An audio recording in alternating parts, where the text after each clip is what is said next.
नवरात्रि का छठा दिन, माता कात्यायनी की कथा। नवरात्रि का छठा दिन माँ दुर्गा के उस अद्वितीय और पराक्रमी स्वरूप को समर्पित है, जिन्हें हम कात्यायनी माता के नाम से जानते हैं। कात्यायनी माता शक्ति का वह रूप है, जिन्होंने धर्म की रक्षा के लिए असुरों का संहार किया और विशेषकर महिषासुर का वध कर देवताओं को भयमुक्त किया। इसीलिए इन्हें महिषासुर मर्दिनी भी कहा जाता है। माता का यह स्वरूप वीरता, साहस और धर्म की रक्षा का अद्वितीय प्रतीक है। इनकी कथा केवल पौराणिक प्रसंग ही नहीं, बल्कि हर उस क्षण की प्रेरणा है, जब अन्याय और अधर्म बढ़ने लगता है और धर्म संकट में पड़ जाता है। कथा के अनुसार, एक समय ऐसा आया जब महिषासुर नामक असुर ने अपनी कठिन तपस्या से ब्रह्माजी को प्रसन्न किया। जब ब्रह्माजी उसके सामने प्रकट हुए और वर मांगने को कहा, तो महिषासुर ने अमरत्व का वरदान मांगा। लेकिन ब्रह्माजी ने स्पष्ट कहा कि यह संभव नहीं है, जो भी जन्मा है, उसका अंत निश्चित है।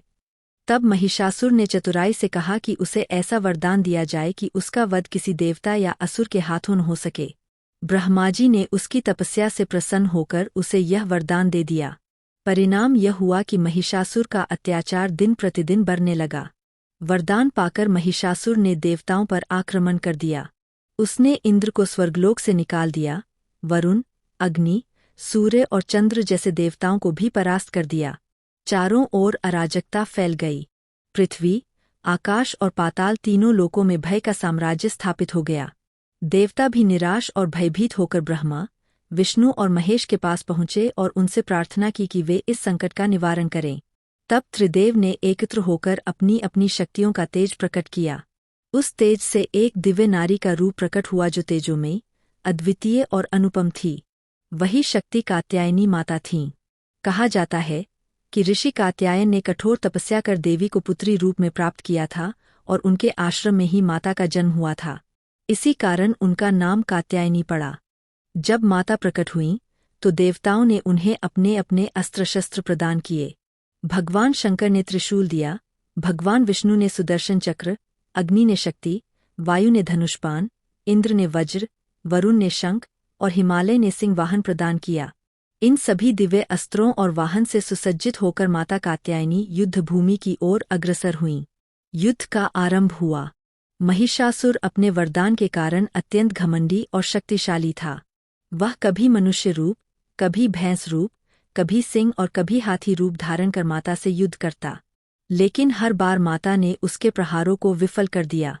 युद्ध कई दिनों तक चलता रहा। देवता आकाश से माता की स्तुति कर रहे थे और असुर भयभीत हो चुके थे। अंततः जब महिषासुर ने अपने वास्तविक भैंस रूप में आकर माता पर आक्रमण किया, तब माता ने अपने त्रिशूल और खड्ग से उस पर प्रहार किया। सिंह वाहन ने महिषासुर को भूमि पर गिरा दिया और उसी समय माता ने उसका वध कर दिया। महिषासुर का वध होते ही तीनों लोकों में आनंद और शांति छा गई। देवताओं ने स्तुति कर माता को धन्यवाद दिया और उन्हें महिषासुर मर्दिनी की उपाधि दी।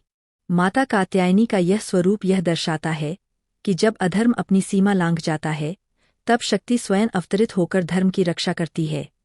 उनका सिंह वाहन यह बताता है कि वे असीम साहस और निर्भीकता की प्रतीक है। उनके हाथों में अस्त्र शस्त्र इस बात का प्रतीक है कि अन्याय का अंत केवल शक्ति से ही होता है। भक्ति परंपरा में माता कात्यायनी को विशेष महत्व दिया गया है। कहा जाता है कि जो भक्त नवरात्रि के छठे दिन सच्चे मन से उनकी आराधना करता है, उसके जीवन से भय और शत्रुता दूर हो जाती है। उसे धर्म के मार्ग पर चलने की प्रेरणा मिलती है और उसके जीवन में विजय का मार्ग प्रशस्त होता है। कन्या भक्ति और विवाह की इच्छुक कन्याओं के लिए भी कात्यायनी माता की पूजा विशेष फलदायी मानी जाती है। माना जाता है कि स्वयं श्रीकृष्ण की प्रेयसी गोपियों ने भी कात्यायनी माता की पूजा कर उन्हें पति रूप में पाने की कामना की थी। इसीलिए आज भी कई कन्याएं माता कात्यायनी की आराधना कर उत्तम वर की प्राप्ति की प्रार्थना करती है। माता कात्यायनी की कृपा से भक्त का मन साहसी और दृढ़ बनता है। उसके भीतर का भय मिट जाता है और वह जीवन की कठिनाइयों का सामना साहसपूर्वक करने लगता है। उनकी भक्ति से रोग और दोष भी दूर होते हैं और साधक को वैराग्य तथा मोक्ष की प्राप्ति होती है। कात्यायनी माता का स्वरूप यह संदेश भी देता है कि जीवन में अन्याय और अधर्म का सामना करने से पीछे नहीं हटना चाहिए। जिस प्रकार माता ने महिषासुर जैसे शक्तिशाली असुर का संहार किया, उसी प्रकार हमें भी अपने जीवन के महिषासुर यानी अज्ञान, अहंकार, लोभ और क्रोध का नाश करना चाहिए। तभी हम सच्चे अर्थों में धर्म और सत्य के मार्ग पर चल सकते हैं। नवरात्रि के छठे दिन जब भक्त माता कात्यायनी की पूजा करते हैं तो वे पुष्प, धूप, दीप और नैवेद्य अर्पित करते हैं। इस दिन पीले या सुनहरे वस्त्र धारण करना विशेष शुभ माना जाता है।